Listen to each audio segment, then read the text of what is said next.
Good afternoon, everybody. Today is day 100. It is May 15th, 2023. Let's get started with our walk and talk.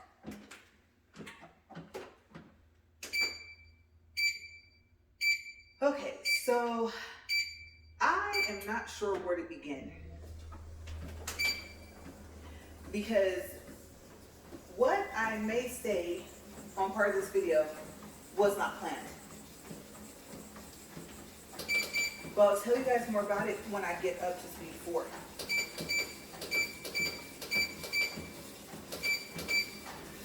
Okay, so I was going to tell you guys about this crazy dream I had, I guess, last night / this morning. And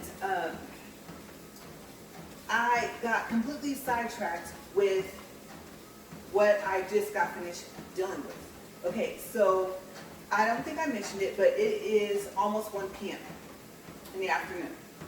And you guys, I literally have been awake since about 5 or 6. Every intention on coming out here by about 7 or 8. Okay, because you guys know I have to let the treadmill warm up first, right?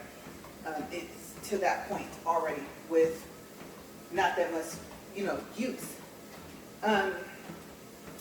So when I feel like, I don't know, I lowered it back down and I feel like I'm at an angle.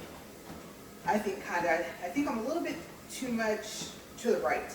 So I might have to pull it over, but I'll do it, after I finish with walk and talk. Okay, so, you guys, I really was going to stay off this topic. Okay, remember I said, as a matter of fact, I said I wasn't going to talk about this for a whole week. Yes. And I don't know if me sending a response made this worse or better. Now, no, I did not respond to the seller.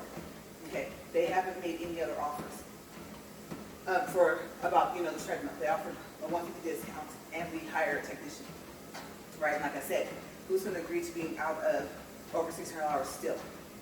And having to pay to have it fixed. So no. But the A-to-Z team emailed me again. And this time there was something different. They told me to only send the treadmill back if the return address was presented, right? And they said that the seller sent me a return label. No, they didn't. The worst part about this is that they're aware of this. I've already stated on the phone, it's already been noted. They can clearly see that the return was issued by an Amazon employee.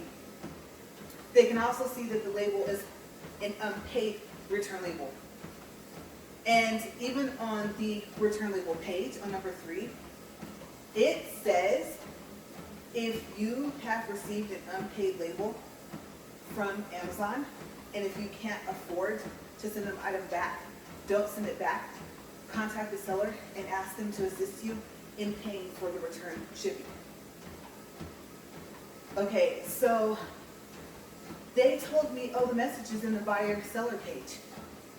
Mind you guys, there's multiple messages after of them asking us to fix it, and first it was send videos and pictures, and then ask us to fix it, and then after I still said no, then it was like, we'll offer you the discount, right? There's multiple phone calls from me, starting from May 5th up to this point, okay? And I was told this time to just not call back because it makes the investigation go further. But when I keep receiving the emails from the A-to-Z team stating all these things aren't true, what happens if I don't add details? If I leave it as is, because this time it didn't say closed. The first time it said it was closed. And at the bottom of the message that they sent me today, they told me to send it back because the seller provided a label, and I was like, no, they did not. It did say that my refund was temporarily withdrawn. But on the page, the A-to-Z page, it didn't say closed like it did the first time. So I don't know. Maybe I should have ignored that message from the A-to-Z team, because now they have another 7 days. And I already miscalculated. Okay, so I was thinking that, oh, like the 15th or the 17th was like the 7th day. You guys, I know I can count, at least to do basic math in my head. The 7th day would have been the 19th. Now, 7 days from today is what, the 22nd? So that's next Monday. So I'm trying to see what else the A to Z team is going to come up with, right? Because now it's, oh, but they provided you a label. No, they didn't. And the thing about it is, okay, let's just say somehow, some way, that this is actually from them. Because remember on the phone, they're like, oh, fix it. Oh, okay, well, you know what, don't open the cover. Wait, and I'll email this other department, see what they say. Monday they call back, remember, and fix it, and here's some videos. And I'm thinking, you yourself asked me to do that, and I told you that I wouldn't do that. You didn't know that. I'm not gonna mess it up more, it already doesn't work, right? So I was like, okay, send me the email. That's 3 times that we were asked to fix it, right? Now, Amazon only has record of the 1 time in the messages. Okay, but I have proof. I can forward you guys emails. So this time when I responded, I explained to them, no, look at the time. Okay, look at when they were sent a message from you guys versus when that label came. They could not have provided the label when they had not responded back to me on the phone yet. And you guys can see when you guys issue returns. So I'm thinking, I know that they can see this. I know they can see the seller did not provide that. I told myself, I don't know why it says what it says, and I don't know why it has that time. But if you look, there are multiple messages after. And so I went over this whole thing right and explained it to them. I went by the dates, the times, everything, you guys. I copied and pasted a couple sentences from here and there. I went down the timeline, and I told them, so at no point in time have they offered me a label. The label page clearly states an unpaid label is from Amazon. It says it right there. And, okay, if the seller had provided that label, then why does it say that the unpaid label is from Amazon? And why does it say that if the shipping is too much, don't pay for it, contact the seller and ask them to help you pay for shipping? Why would the seller tell you that if they were going to actually agree to pay for shipping in the beginning? Why would they offer you an unpaid return label, and then when you contact them, okay, we'll pay for it? Because that's what you've been asking for from the beginning, right? So they just at that point would have sent a prepaid return label. Doesn't make any sense. So I pay attention to the way things are worded, right? When I read stuff, I'm like, no, read this. I told you, go to the return label page and read number 3. And it even instructs me to not pay for the shipping if it's too expensive, to contact the seller and ask them to assist in helping me pay for it. That's what I've been doing from the beginning. And I pointed that out. So there's notes. There's all these notes, right? I don't know what the A to Z team is going to say. The worst thing about it is they're kind of like dragging this out when I can just call on the date I was told and start this process all over again. And, you know, the crazy thing about it is oh no, there's someone you can talk to the A to Z team. There's no manager. You know, they're just a department that gets emails. Right? So as time progresses on, I am beginning to have just a little less understanding for, oh, they have other claims. Because now it looks like they're looking for any reason. And I'm like, I'm sorry. But like I said, my thing is, I'll say this, and I'll go on to my next part of my walk and talk. Why are the sellers not being held accountable for what they're doing? I mean, neither one of us wants to be out of pocket. But in the meantime, they just get to sit back and wait to see. And they know if I respond back to them, they get 2 days to respond back to me. But now I've got Amazon doing the same thing because they get 7 days. So I'm like, is the A to Z team serious? If this item was like $50, this issue probably would have been resolved already. So yeah, that's the up-to-date thing. When I saw the email, I was like, well, it doesn't say that it's closed. But the thing is that at the end it's telling you the same thing. Oh, send it back to the seller. If they don't offer you a refund, then write us at this link, and then we'll investigate further. So my thought process was, if you don't respond to this and send them proof, then no, the label was from you guys. There's postage required, so you guys provided this label. If you don't say something, it's just gonna linger. And then what? Well, let's see, today is the 15th, so the 19th would have been 7 days. So on the 19th, they just have to say closed. I mean, if that's the case, I might as well say something, right? So yeah, I am now having to prove that the label didn't come from the seller. And even if so, everyone I've talked to at Amazon has agreed I shouldn't have to pay to send it back because it was defective. Out of the box, didn't work. So why is the A to Z team not on the same page? I mean, it shouldn't have never escalated to this point. So yes, this, I don't know, the product's expensive thing, I'm aware, but accountability, you guys, yes, accountability, yes, is where I'm looking at the A to Z team like, really?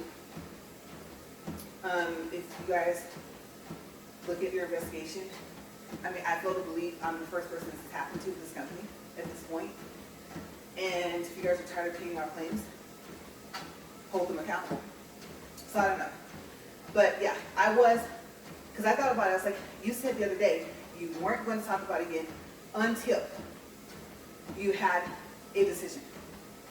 And I think I did say, but if they respond back, I would update you guys. So I may have actually have said that, but from time to time, you guys might hear the update, which is this is still being dragged out, however you say it, and it's ridiculous, really.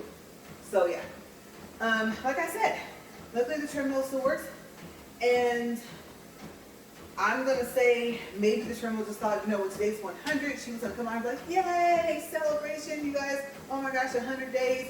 And I think the treadmill, if anyone from Amazon's watching, this is our treadmill, okay? Notice it says sports, okay, it's not theirs. Not even claiming that one because my stuff doesn't come broken. Things I ordered, they work. They don't, I send them back. I don't keep defective items. So I'm not claiming that treadmill. Because it didn't come the way it was supposed to. Remember, what did I say? I base everything off of principle. I'm not perfect, but principle is important to me. The ethics of it all, the business ethics. So I think I told you guys that when I was in college, I had a business law and ethics class. So it's not just from my own, personal ethics, or morals or standards or principles. No. I happen to know that legally there's something called business ethics. Okay? And usually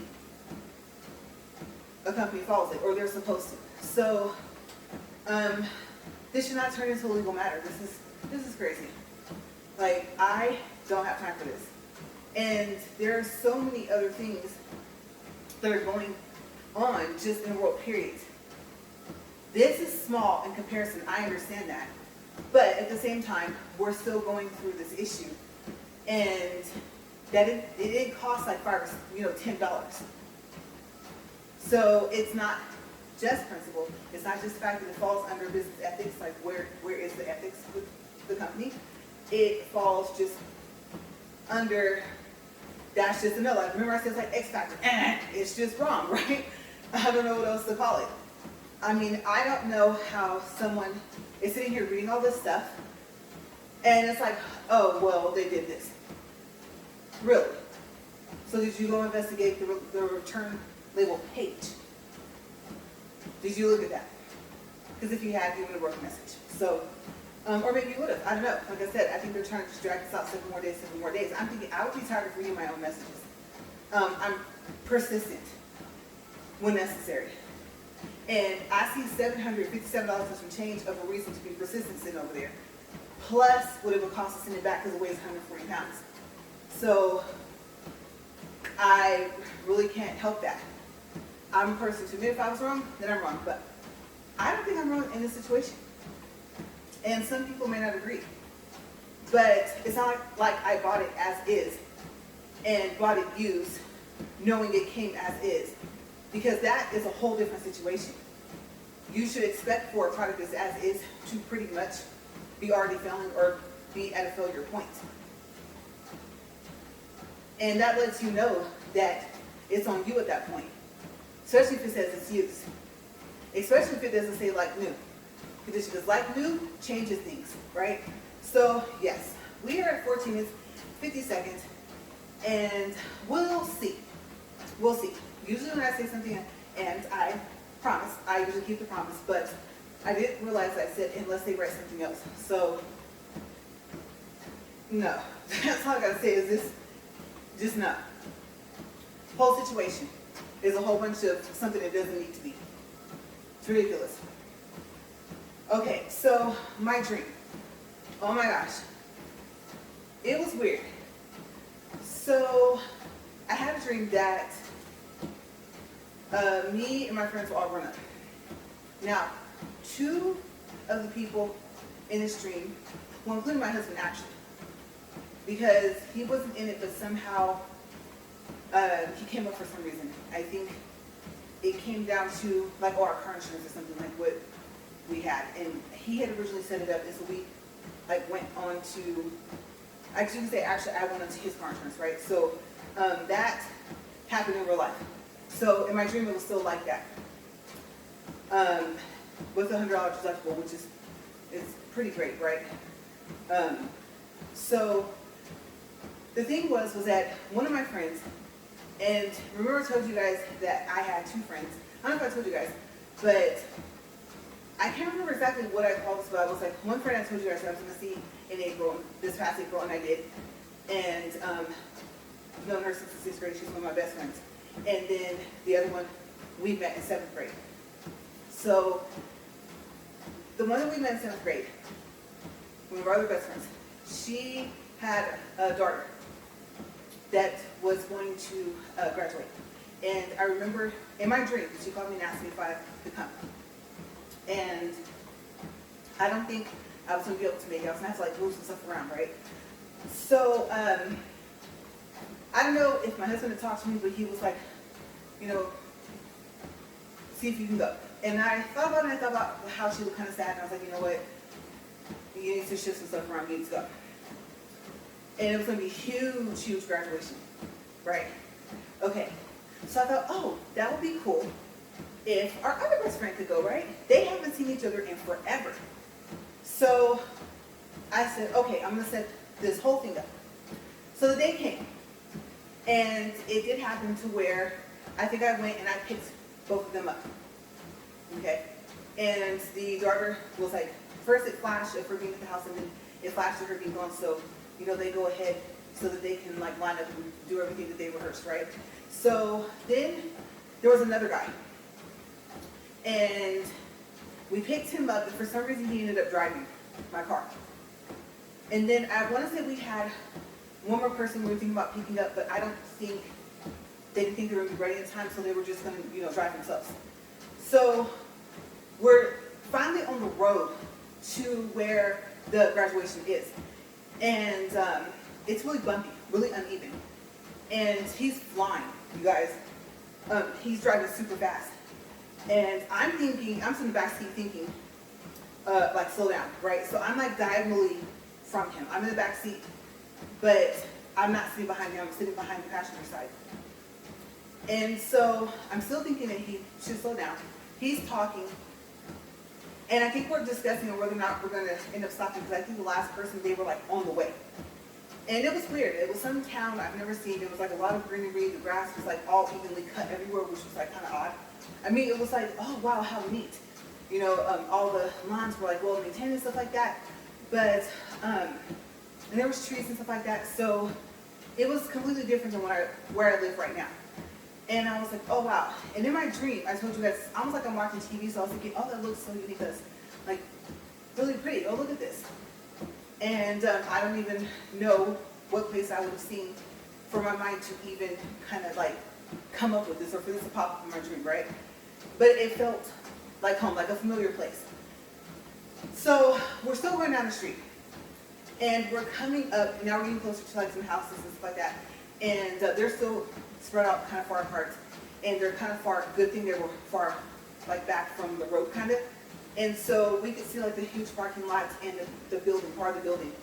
And you guys, oh my gosh. So he loses control of the car. I think he hits like a pothole or something. And it goes off of the road and it turns over. Now we're sliding upside down. But what's weird was that even though I was in the car, since I'm having the dream, it was like me watching myself be in a car accident with my friends, with this guy. So we never made it to pick up the other person. So I remember thinking, you know, it was for a second, I almost forgot I was in this car with them. And because it kind of flashed to us being in the car, but we were upside down. So I kept thinking, like, turn over more. First they had to rotate to get on the side, right? Then they had to rotate again to actually be on its wheels. And so the guy was saying the same thing. And I thought, on one hand, maybe I'm hearing what he's saying from inside the car. But on the other hand, that would be really, really weird if this other person, because I've never met him, if he was having the same dream or was thinking the same thing. And I'm pretty sure that's not the case, but I mean, I'm just throwing that out there, but that would be kind of strange, right? So the car actually does, turns again, and it lands on its four wheels. Now, first I'm sitting there thinking, oh, we're okay, we're fine. It kind of flashes to all of us. I can see us, you know, cuts and bruises, nothing like, you guys, seriously, we got super lucky, right? So then I saw it was like kind of indented on the driver's door, kind of going back a little bit to the passenger's door. But it looked more like a, kind of like a, not an indent, like it was hit, and the indent goes, you know, inward. It was just more like a this. And so I thought, okay, well, the car should be drivable. As soon as I thought that, the driver's door and the passenger door on the driver's side fell off. The front, I didn't even look it up. Fender, bumper, whatever it's called, I think fender, front, bumper, back, right? Whatever that thing is called in the front, that fell off. This all at the same time.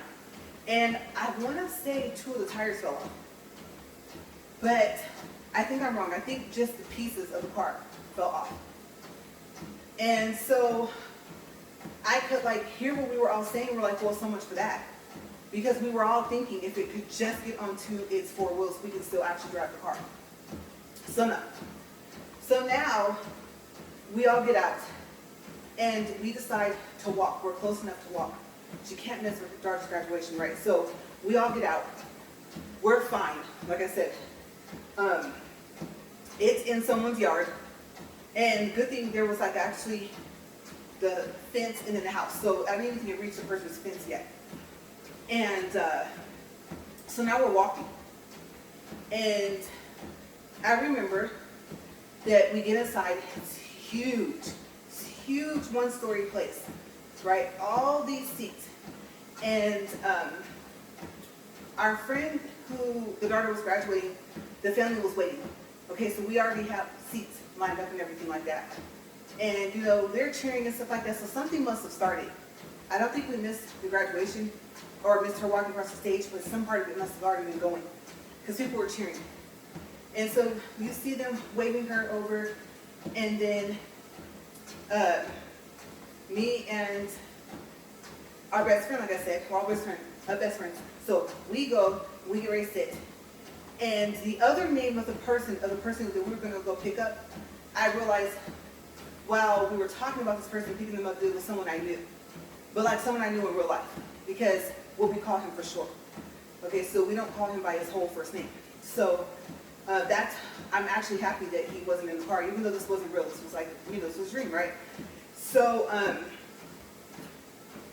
I think one of my other friends, my best friend I told you guys about, that I talk about all the time, I can't remember if she showed up. I don't know if she was supposed to be there, but for some reason, I think what happened is I woke up. Like I said, I woke up super early, right? And 4 or 5 o'clock in the morning or something, and then I went back to sleep. And so I think on that part of the dream, the graduation was still going, and then I think she did show up. And I can't remember if he did. So it was really weird on one hand, but I'm kind of used to it. When I think about it, it wasn't really weird that I actually went back to sleep and continued on in the dream, because I told you guys that usually that is what happens if I have a dream at all.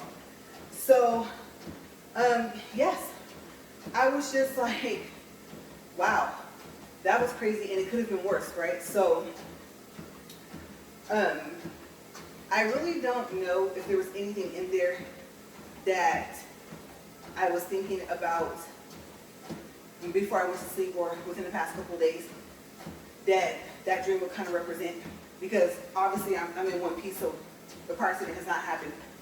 I do know I was driving, well, I wasn't driving, but my car that the guy said I don't recognize, that I obviously know in the dream though, my car that he was driving was like it's an odd color. It wasn't white, but it wasn't silver. So like this light silver, I think Toyota. I think I remember the emblem on the back. And it felt like a real dream. And it felt like it really was my car. Funny thing is though, is I think I told you guys about the cars I've owned, right? And so first I told you guys about the 1999 Ford Sports Cougar first. And then the clutch went out. And they claimed that they fixed the clutch and the clutch wasn't fixed. So traded it in, and only for 2 days, I think, maybe less than a day, I had like a 2004, I think, Corolla, I told you guys, and it was like that light gold, you know, and it was a 4-cylinder, and to me it wasn't that safe anyway, because you're trying to get on the freeway, you know, you always find a spot, right, to get in, and the car didn't have enough pickup until like the last minute, so it wasn't really a safe car to drive. And so when they told me they couldn't finance me for it, I needed basically to be able to be financed for $200 more off the sticker price. I was like, thinking, take it back. I was happy. Yeah, but they took it back. So then after that was this really odd color, like green Jetta. It was 2002, and it was V6. It's fast. Yeah. I only do it fast when I need to, but of course, at no point in time I'm not saying that you should like speed past the speed limit, but there's some situations where, I mean, you're not going to ram into the back of the person if you have a way to go around them, right? So there's been a couple of times when I've had to do that, right? So after that, I told you guys it was the 06 Jetta, and then 13, then this one here, Max, the Nissan. So I thought about it, and I was like, if that was a Toyota symbol, you did own a Corolla. Not for that long, but it wasn't the same color. So I just thought that slight connection was kind of weird. And I didn't really think in the dream like, oh, I wonder if this is what would have happened if I had kept it. And I thought, well, you did get into a car accident, but it wasn't in that car. So yeah, the dream was just kind of weird.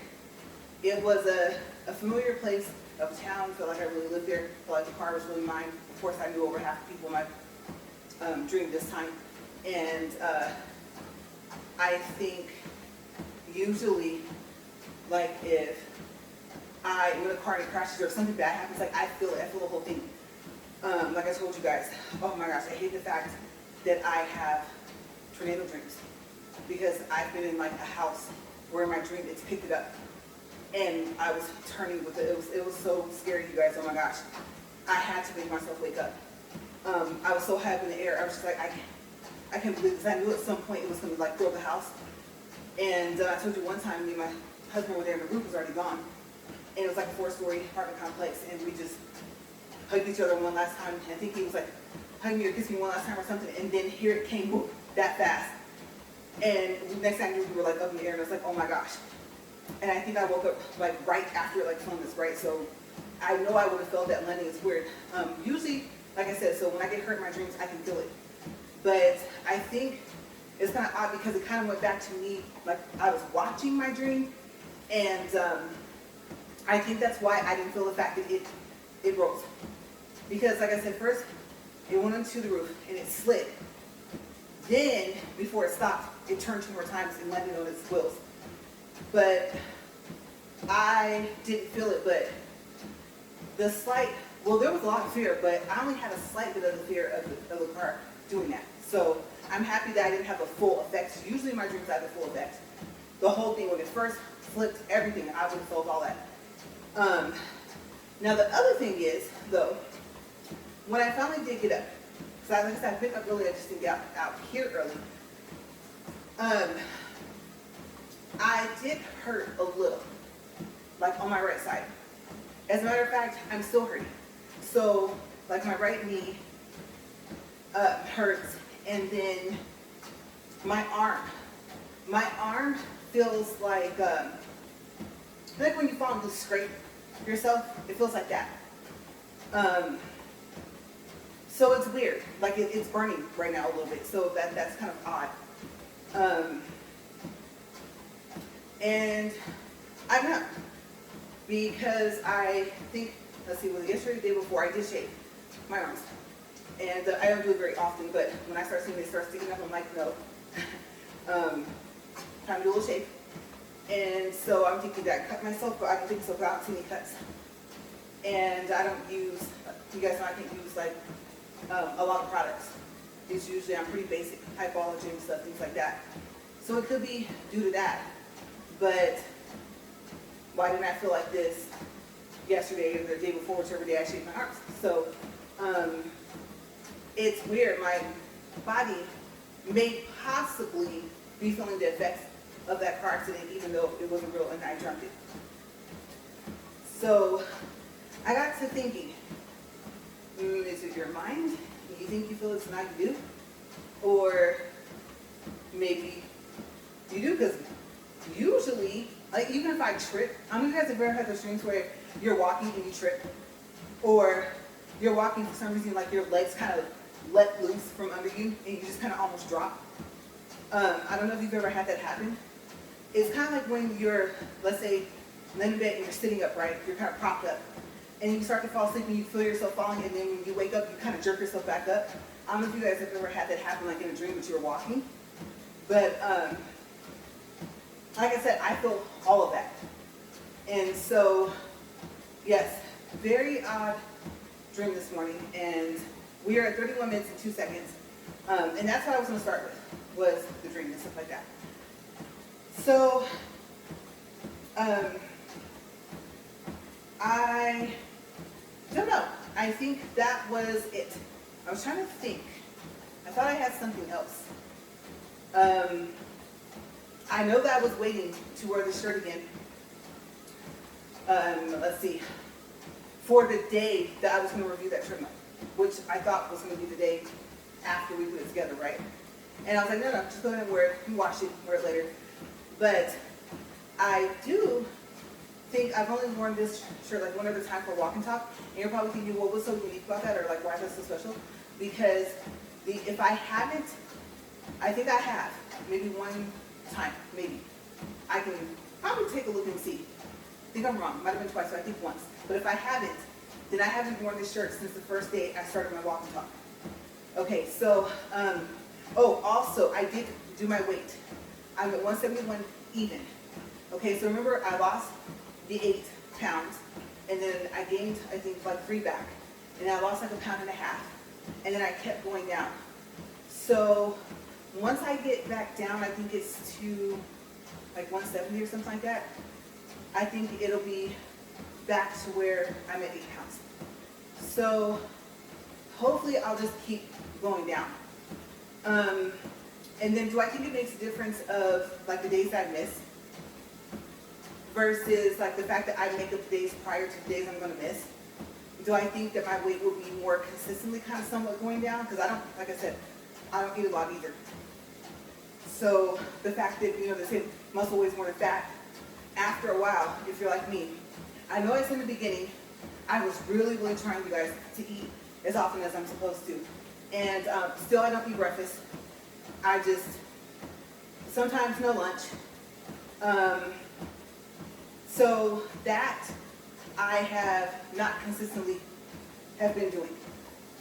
Okay, so I know there's other factors that kind of make you gain weight. without that. But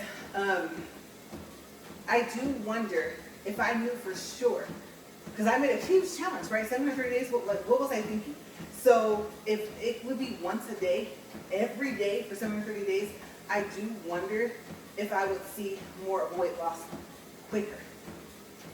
Because making up for those days before and not walking on those actual days, and then you add in, like, let's say if it's vacation, I'm probably going to eat a little bit more because I want to try some different types of foods, right? I like fruity drinks, even if it's not like a what we call a drink, right? But that has a lot of sugar and stuff like that. So it's almost like how you already kind of know when the holidays come around that you're going to possibly put on another, well, the exaggeration was like pant size, but you know you're going to gain a little bit of weight, like, oh my gosh. Now I have to, especially if you are fit and active all the time, you know, you're probably thinking, okay, I'm active all the time, like this will burn off. But usually Christmas, Thanksgiving, stuff like that, you know you're going to probably eat a little bit more than what you usually do. You know, so I think that that's what happens when these days come up. Here comes the vacation, and I'm going to enjoy myself. And then it's like, oh, I don't have to walk for like whatever, 2-3 days a week. And then I'm thinking that I'm happy that I'm walking as much as I am because that will kind of keep me slim somewhat, but I've been wondering what the difference in the results would be. And because we're kind of known to at some point to have to travel for some reason, it's going to stay the way it is now, you know? So for the next 30 days, I know for a fact that it won't be consistently like every day. I'll have to do my double days. Hopefully I won't have to do triple days. Those are rough. Triple days are 3 40-minute walks. Like I said, trying to make up for the time before I'm even going to miss the walk. I'd rather be, it's not even like, well, I guess at that point you are ahead. And by the time, like I said, by the time you are able to get back on the treadmill, then you're even, you're equal. You're not caught up, you're equal. So that was the thought process. And I know that kind of changes the results, but I thought, well, seeing as how I didn't keep up eating more, I went back to eating maybe once, maybe twice a day, if that. Some days, I think one day this past week, I don't even think I ate. I don't even know if I drank anything. Well, I mean, water, flavored water, anything like that. So remember I said I'm going to be doing the bare minimum of other healthy things that I should be doing, drinking more water, all that stuff, not on purpose. It's just trying to break myself out of that habit. And what happens if this is kind of pretty much, you know, your exercise for the day? I mean, today, being thrown back that couple of hours, trying to debate on if I was going to respond to that email and then, you know, put the details in on that page. Kind of gathering thoughts for like the walk or whatever for today, like knowing that I didn't have a full 40 minutes before I came out here, and clearing space on my phone. So I said, you know what, you have 3 videos, they're all for 40 minutes plus, you need to clear those off, plus like the little pictures you use for thumbnails, right? So I did clean up my phone, and usually while it's doing that, like I'll be getting ready, or I will already have started laundry, or I'll be doing something. I already have something kind of going on in the house to kind of pass the time, because you know files don't transfer, you know, right away. Now photos don't take that long, but if there's a couple of videos involved that are well over 30 minutes, it takes a little bit of time. So I try to kind of multitask, let it do what it's going to do, and then I do what I can. And then when I see that it's finished, though, I'm like, all right, so you have your topic. Okay, so by the time you're already, you know, dressed for your walk, you've already done your salt and your lemon. And so I'm pretty much usually headed out the doors, come out here to do this. So, yes. That kind of threw me off this morning. And I think, let's see, we'll do a time check. We're at 37 minutes and 48 seconds. We'll do distance and calories after. And so, yes, I can feel that I'm breaking that sweat, and you guys, I hate sweating. don't know if I ever told you guys that, but I hate being dirty. I don't know. I just kind of, when you have that feeling, I don't know. I think plus me, kind of trying to make sure the treadmill was like even kind of, because I had lifted it up. And because for some reason, I was paying attention to the incline, and for some reason it just wasn't looking right. I was like, something's not adjusted right. Because remember, we moved this and we put the new treadmill over here. And then we had to move that out of the way and put ours back, right? So once we put it back, I think it took me a couple of days, I don't know, we'll say 3 to 4 days before I actually noticed. And I'm that person where, yeah, it has to be as straight as possible, right? So then I started looking at the incline, and then I started thinking about why does one manual, I think I told you guys, why does one manual incline treadmill say something different for the 3 levels than another one? And I was like, wouldn't it be all pretty much the same so far as like the incline thing? And so now that I'm up here, I think it was okay, but it just looked kind of off. I don't think I really have been looking down the bottom because, like I said, I inclined it and I left it. But I think moving it, putting it back, then you start noticing like, oh, what's the difference? Like I know for a fact that it's actually closer to the plug. So after I stop the camera and I go around and I turn off the treadmill and unplug it, then I almost hit my hand on the treadmill. But I told myself, if I push the treadmill back more, remember, sometimes I walk and my foot hits the wall. So this is a perfect spot for it, and I didn't want to move it back more. But now I gotta be mindful of when I unplug it. Because I did hit my wrist, I think twice within the past 3 or 4 days. And it hurt. Yeah, the plug was fighting me coming out the wall. So, yes, I think, like I said, when I get off, I'm gonna kind of straighten it up, kind of put it more to the left, and then I'll see. But we made it, you guys. We're at 40 minutes, 4 seconds, 2.65 for distance, 184 calories. I'm gonna go ahead and stop this. And I will see you guys tomorrow because, oops, I was not paying attention. I know that does that sometimes. But yes, I will see you guys tomorrow. And I'm like I said, I'm gonna straighten this out. I got some things to do in the house. And I'd have been so much further ahead, you guys. Oh my gosh. Like all my stuff is just like in little different piles of things I have to do. And I'm thinking I could have had this done, I could have had that done, I could have had this done. I hate being thrown off schedule. So I'm gonna get out of here, you guys. As always, have a great day and stay safe. See you guys tomorrow. Bye.